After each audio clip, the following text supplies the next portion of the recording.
รถเมล์ BRT ยังบ่ทันได้เริ่มนำใช้เถื่อสถานีเส้นทางวัดเวกและเคิร์บบางบอนเป็นอย่างคือถึกมากอยากขอบใจพิเศษแมนการนำทุกขันในการเปลี่ยนแบบเพื่อให้มันสอดคล้องตามหางเสียงและความต้องการของประชาชนแล้วท่านพฤษภาคิดว่าสาเหตุอย่างแท้ที่เฮ็ดให้รถติดรถติดนี่มีหลายสาเหตุอันที่หนึ่งผ่านมาพวกเขาเอาใจผู้นำเข้ารถหลายเกินไปรถนำเข้าหลายถนนทั้งขยายตัวบ่ทันมันก็เลยติดแล้วพวกเขามีทางแก้ปัญหารถติดได้แนวใดแดสร้างเส้นทางเพิ่มบ่แม่นแค่ขยายอันที่สองไฟแดงในลาวต่อไปในคนเป็นไฟแดงนับถอยหลังมีตัวเลขคนลาวเวลาจอดไฟแดงซีลินเต็มมือถือไปเขียวก็บ่ไปทั้งหลังก็รีบแก้ตึกบัดไปมันตอนไฟเหลืองแล้วเร่งไปผู้ใดจะเป็นคนริเริ่มนำใช้รถเมล์ BRT ก่อนหมู่ข้าพเจ้าว่าผู้ที่เริ่มที่ดีสุดแม่นกระทรวงที่เกี่ยวข้องควรเริ่มก่อนเป็นแบบอย่างเนาะในการเดินทางในการเข้าใจพฤติกรรมของการขนส่งต่อมาข้าพเจ้าเห็นแม่นนักเรียนนักศึกษาโดยเฉพาะมันมาเรื่องโดกแหละพาทอล์กรายการที่เว้าแบบโกงไปโกงมาท่านพฤษภาสถานีและเคิร์บบางจุดถึกมั่งแม่นย้อนสาเหตุหยังช่วยอธิบายเพิ่มเติมให้แน่อันนี้ข้าพเจ้าก็เห็นมีแจ้งการของกระทรวงโยธาธิการและขนส่งเซ็นโดยท่านรัฐมนตรีกระทรวงโยธาผู้ใหม่แจ้งการเลขที่23268ลงวันที่26กันยายน2025ซึ่งเนื้อในหลักกับแม่นว่าให้มั่งสถานีอันใดที่เป็นวันเวก็คือสถานีวัดมีไซสถานีน้ำพุและสถานีต่อหน้าหอพระแก้วที่เป็นวันเวออกไปอยู่ทางแคมทางและอันที่2ในความหมายของแจ้งการฉบับนี้ก็แม่นอันใดที่เป็นทางครบเข้าหาถนนกระสอนพรหมิหารก็คือถนนดงโดกเนาะจากสถานีดงโดกไปฮอด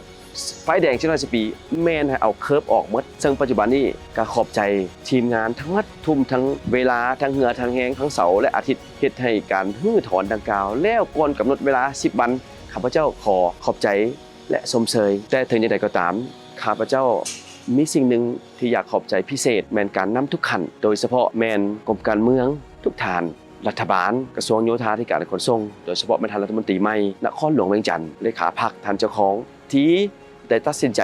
อันยิ่งใหญ่ในการเปลี่ยนแบบเพื่อให้มันสอดคล้องตาม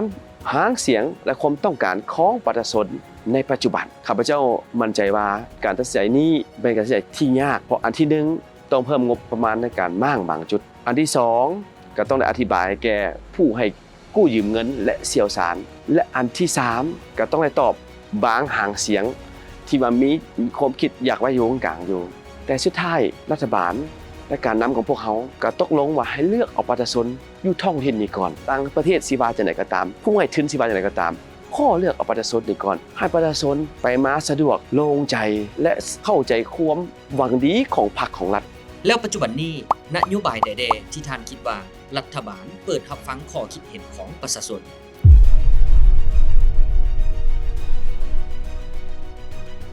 ข้าพเจ้ายังจือคำเว้าของการนำทานหนึ่งในเมื่อก่อนอยู่ห้องประชุมแห่งชาติข้าพเจ้าก็ได้มีโอกาสได้เข้าร่วมครั้งหนึ่งเพิ่นได้กล่าวว่ารัฐบาลของพวกเขาแม่นมีนโยบายอยู่3เปิดที่1คือเปิดประตู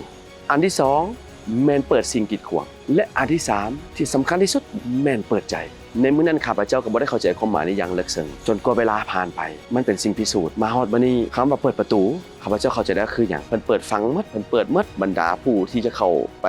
มีคำเห็นต่อรัฐบาลบ่ว่าจะเป็นสาวหนุ่มเยาวชนผู้เฒ่าผู้แก่บ่เกี่ยวเรื่องวรรณะบ่เกี่ยวเรื่องฐานะบ่เกี่ยวกับคนลาวคนต่างประเทศรัฐบาลเฮาพร้อมเปิดประตูอันที่2เปิดสิ่งกีดขวางเปิดสิ่งกีดขวางแม่นหยังอันใดที่เป็นข้อยุ่งยากในการสัญจรให้แก่ประชาชนอันใดที่เป็นข้อยุ่งยากให้แก่การดำรงชีวิตของประชาชนเป็นข้ออุดตันให้การดำเนินธุรกิจของสปลาวให้ได้เศรษฐกิจของพวกเขาบ่ขยายตัวและซักซ่ารัฐบาลนี่พร้อมเปิดอันที่3อันที่สำคัญที่สุดเป็นมื้อนี้ข้าพเจ้าได้เห็นกับหูกับตาและเป็นสิ่งประจักษ์ก็คือการเปิดใจข้าพเจ้าก็บ่เคยเห็นจักเทื่อพอมีหางเสียงประชาชนบ่ฮอด2อาทิตย์แจ้งการที่รัฐบาลได้ฟังเสียงประชาชนการกระทำของพรรคของรัฐบาลท้องถิ่นร่วมสามัคคีกันเอาจิตใจประชาชนไว้ก่อนอันนี้ข้าพเจ้าขอทราบซึ้งในการนำทุกทางที่ตัดสินใจในครั้งนี้ข้าพเจ้าเชื่อมั่นว่าขนาดสถานี BRT เพิ่นยังสามารถตัดสินใจได้ไวขนาดนี้อันอื่นๆถ้าว่าข้อมูลครบ เหตุผลเพียงพอประชาชนเพราะพวกเขาพร้อมกันเฮ็ดแนวสิ่งดีๆเสนอแนวสิ่งดีๆมีเหตุมีผลข้าพเจ้ามั่นใจว่ารัฐบาลชุดนี้พร้อมเฮ็ดเพื่อประชาชนอย่างแน่นอนผู้นำท่านนี้เป็นไอดอลของข้าพเจ้าในใจท่านมีความตัดสินใจอย่างเด็ดขาดฟังเสียงของประชาชนและเฮ็ดเพื่อประชาชนแท้ๆข้าพเจ้ารู้สึกดังกล่าวประชาชนลาวอีก7ล้านคนก็รู้สึกเช่นเดียวกันผ่านมาก็มีหลายสื่อที่บอกว่ารัฐบาลลาวนี่บ่อนุญาตให้ประกอบคำเห็นยามใดก็ต้องว่าสมเสยยามใดก็ต้องว่าเห็นดีตลอดข้าพเจ้ารับประกันว่าบ่แม่นและสื่อมวลชนมีสิทธิประชาธิปไตยในการเว้าแต่ขอให้เว้าในสิ่งที่สร้างสรรค์คอมเมนต์ในสิ่งที่สร้างสรรค์มีทางออกมีทางเลือกข้าพเจ้ามั่นใจข้าพเจ้าเห็นสื่อหลายประเทศที่เว้าเกี่ยวกับเรื่องรัฐบาลลาวเรียกคนลาวเฮาว่าคนลาวเฮาถูกปิดกั้นทางสื่อข้าพเจ้าบ่เชื่อในผาทอล์กที่พวกเขาได้โชว์ว่าพวกเขามีเสรีภาพและอินดิเพนเดนต์ในการสื่อสารตัวแทนของประชาชนในการสื่อสารรัฐบาลกับพร้อมรับฟังอันนี้คือตัวอย่างฉะนั้นให้ประชาชนเส้นเดียวกันต้องพิจารณาญาณว่าอันใดเป็นสื่อที่แท้จริงอันใดเป็นสื่อเพื่อประชาชนอันใดสื่อที่บิดเบือนความจริงฉะนั้นเราก็ต้องเลือกเป็นฟังเหตุฟังผลฟัง data ฟังข้อมูลฟังหลักฐานส่วนสื่อสังคมออนไลน์แท้ก็ถือว่ารัฐบาลลาวค่อนข้างเปิดกว้างเทียบกับประเทศอ้อมข้างอันนี้ข้าพเจ้าพิสูจน์ได้และข้าพเจ้ายืนยันได้อันนี้ท่านพฤษภาแล้วปัญหารถติดมีจักปัญหาข้าพเจ้าว่ามื้อนี้รถติดนี่มีหลายสาเหตุแต่ข้าพเจ้าขอเว้า 3-4 สาเหตุหลักอันที่1ก็ย้อนผ่านมาพวกเขาเอาใจผู้นำเข้ารถหลายเกินไปเอาใจประชาชนผู้อยากมีรถหลายเกินไปหลายประเทศมีการควบคุมรถแต่สปลาวของพวกเขายังบ่ได้มีมาตรการควบคุมรถอย่างเข้มงวดเทื่อมื้อนี้พวกเขาจะบ่ได้มีโควต้าอนุมัตินำเข้ารถว่าผู้นึงมีสิทธิ์นำเข้ารถได้จากคันแต่ละคนมีบ่อนจอดรถหรือยังที่จะซื้อรถบัดนี้นครหลวงเวียงจันทน์คนมีกำหนดเท่าใดต่างแขวงคนมีกำหนดเท่าใดข้าพเจ้าว่าครั้งนี้เป็นต้นไปรัฐบาลลาวภาคส่วนเกี่ยวข้องข้าพเจ้าจะเริ่มศึกษาเอาจริงเอาจังเรื่องการนำเข้ารถอย่างแน่นอนรถนำเข้าหลายถนนทางขยายตัวบ่ทันมันก็เริ่มติดอันที่2แม้นปัจจุบันนี้ถนนหนทางของพวกเขาในนครเวียงจันทน์เองถึงมีการขยายตัวแต่มันบ่ทันกับอัตราการขยายตัวของการนำเข้ารถโดยเฉพาะเป็นรถใหญ่เป็นเรื่องสำคัญที่สุดสร้างเส้นทางเพิ่มบ่แม่นแค่ขยายการขยายเส้นทางต่อไปพวกเขาต้องคิดเผื่อแล้วมื้อนี้เขาต้องวางแผนขั้นต่ำจะเป็น6เลน8เลนในการขยายทางในอนาคตเพราะว่าเขากำลังหันเป็นตัวเมืองใหญ่ตัวเมืองทันสมัยการออกแบบทางแบบเก่านี่อาจจะบ่ตอบโจทย์ต่อไปต้องออกแบบเพื่อน้ำท่วมระบายน้ำและเพื่อรถเมล์อีกในอนาคตอันที่3สิ่งที่ปรับปรุงได้ไวที่สุดข้าพเจ้ามองมันไฟแดงบอนจอดรถไฟแดงนี่มีส่วนสำคัญหลายถ้าไฟแดงพวกเขาบ่ซ่อมแปลงไว้จะเฮ็ดให้รถยากกันไปไฟแดงในลาวต่อไปนี่ควรเป็นไฟแดงนับถอยหลังมีตัวเลขคันบ่มีไฟแดงนับตัวเลขคนลาวเวลาจอดไฟแดงซีลีนเต็มมือถือพอลิ้นมือถือแล้วไฟเขียวก็บ่ไปข้างหลังก็รีบแกจุบัดไปมันตอนไฟเหลืองแล้วเร่งไปฮอดกลางทางใส่บัดลากับรถติดอันนี้ที่พวกเขาต้องเร่งแก้ไขด่วนและอันที่4แม่นการระดมทุกคนนำใช้การขนส่งสาธารณะก็คือรถเมล์สีเขียวก็ดีรถเมล์ BRT ก็ดีแต่ว่าทุกอย่างต้องมีการเริ่มและเป็นแบบอย่างข้าพเจ้าว่าผู้ที่เริ่มที่ดีสุดแม่นกระทรวงที่เกี่ยวข้องแม่นคนอยู่นครหลวงที่เป็นตัวอย่างก่อนและภาคส่วนเกี่ยวข้องควรเริ่มก่อนเป็นแบบอย่างเนาะในการเดินทางในการเข้าใจพฤติกรรมการขนส่งและต่อมาข้าพเจ้าเห็นแม่นนักเรียนนักศึกษาบ่อนใดที่ว่าโดยเฉพาะมันมาเป็นโดกแหละข้าพเจ้าว่าถ้ามามีบ้านเฮือนเรียบตามสถานีรถเมล์ BRT เนาะที่ว่ารัศมีประมาณ 3-400 เมตรข้าพเจ้าว่านักเรียนกลุ่มนี้นี่ควรมานำใช้ก่อนเรียบตามเส้นทางดังกล่าวจะได้ผลประโยชน์หลายข้าพเจ้าได้ไปทดลองขี่มาแล้วเนาะตั้งแต่จอดรถอยู่เจ้าฟ้างุ่มไปหามาไว้โดกก็ใช้เวลาประมาณ1 ชั่วโมงก็พอเป็นสิ่งที่รับได้เนาะในการขนส่งสาธารณะแบบว่องไวแล้วพวกเราคนลาวนำกันจะมีส่วนช่วยประเทศชาติจังใดแน่เพื่อแก้ไขปัญหารถติดได้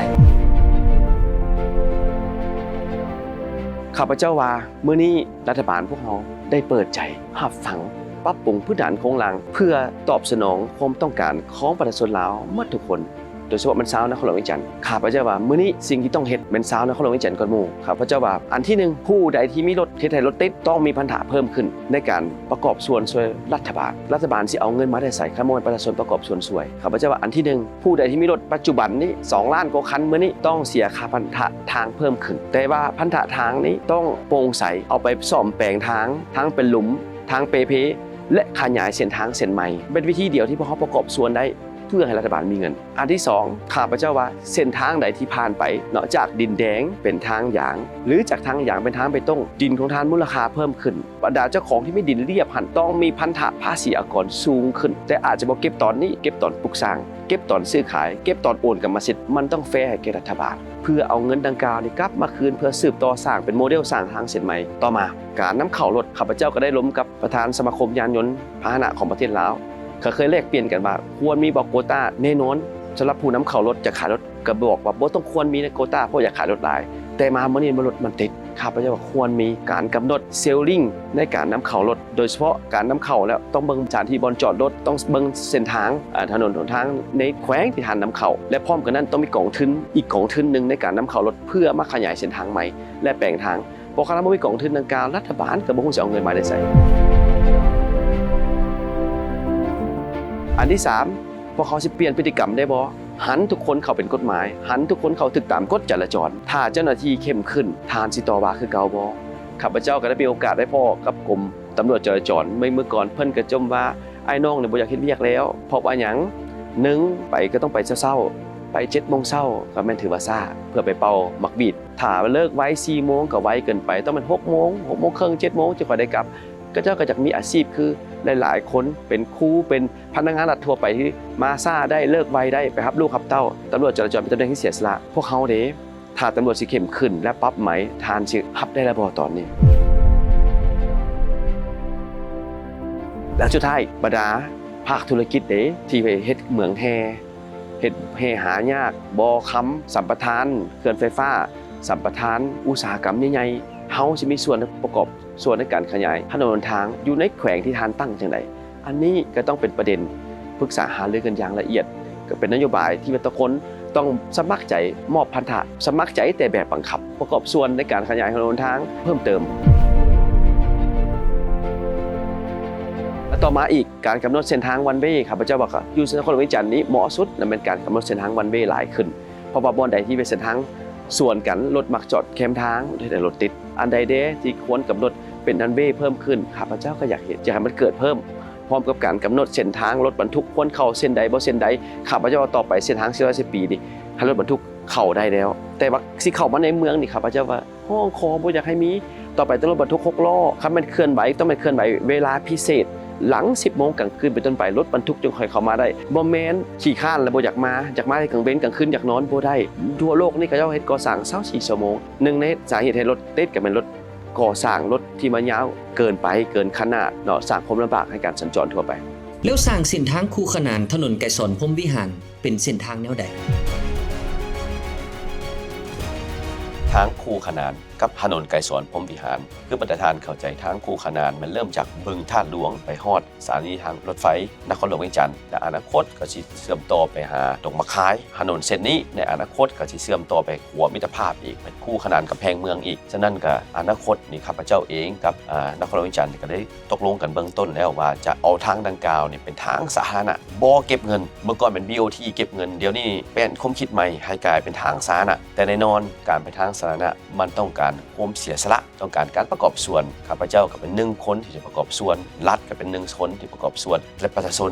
ผู้มีดินเขตนั้นสิประกอบส่วนช่วยจังใดอันนี้ก็ขอห้องแต่ละภาคส่วนเห็นอกเห็นใจบางคนก็ว่าโครงการในอดีตชดเชยถึงชดเชยแพงอันนี้ข้าพเจ้าบ่ปฏิเสธแต่ว่าคันมือนึงมันกลายเป็นทางสาธารณะเฮายังสิเว้าคำเก่าคือเก่าบ่การชดเชยถนนทางหลายคนก็อยากได้ราคาที่สูงราคาตามท้องตลาดแต่ในเมื่อกลายเป็นทางสาธารณะแล้วแต่ละคนต่างได้ผลประโยชน์ดังนั้นนโยบายมันก็ต้องสมเหตุสมผลพร้อมกันนั้นทางคู่ขนานในอนาคตนี้ข้าพเจ้ากับนครหลวงได้เอกภาพกันว่าจะต้องมีการจัดสรรผังเมืองใหม่บ่แม่นแต่การเฮ็ดถนนหนทางแต่เป็นการวางผังเมืองเรียบถนนหนทางอีกว่าอาคารควรปลูกจังใดอันใดควรเขตสงวนเป็นสาธารณะให้มีสวนให้มีบ่อนขี่รถถีบให้มีบ่อนแล่นออกกำลังกายให้เป็นตัวอย่างในการออกแบบถนนหนทางแบบใหม่พร้อมกันนั้นก็ยังเป็นการเขตสงวนคลองน้ำสงวนอยู่จุดใดแดบางบ่อนก็สงวนหลายเกินไปแล้วมันก็ต้องหันเป็นเศรษฐกิจบางบ่อนเป็นอ่างตรงแต่อ่างตรงเดี๋ยวควรย้ายไปบ่อนที่ดินบ่แม่นเศรษฐกิจดินเศรษฐกิจกับคนพัฒนาเป็นเศรษฐกิจบ่อนใดที่มันทางไกลที่เป็นอ่างตรงได้เฮาขยับสัญญาสถานที่กันเพื่อนำไส้ดินทุกตารางเมตรให้มันคุ้มค่า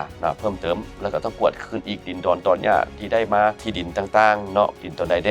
และอนาคตจะนำใช้ระบบเทคโนโลยีในการติดตามการเสียภาษีอากรการเปลี่ยนที่ดินการเปลี่ยนกรรมสิทธิ์เนาะ เรียบกับการวางผังเมืองเรียบตามถนนหนทางดังกล่าว อีพีต่อไปทั้งรายการพาทอกจะพาแฟนรายการทุกท่านร่วมทดลองขี่รถเมล์ BRT ไปพร้อมๆกันมาเบิ่งน้ำกันว่า จุดจอดก่อนที่จะขึ้นสถานีมีอยู่สายแดและการขนส่งสาธารณะแบบไว BRT นี่จะตอบโจทย์การใช้ชีวิตของคนในเมืองเวียงจันทน์หรือบ่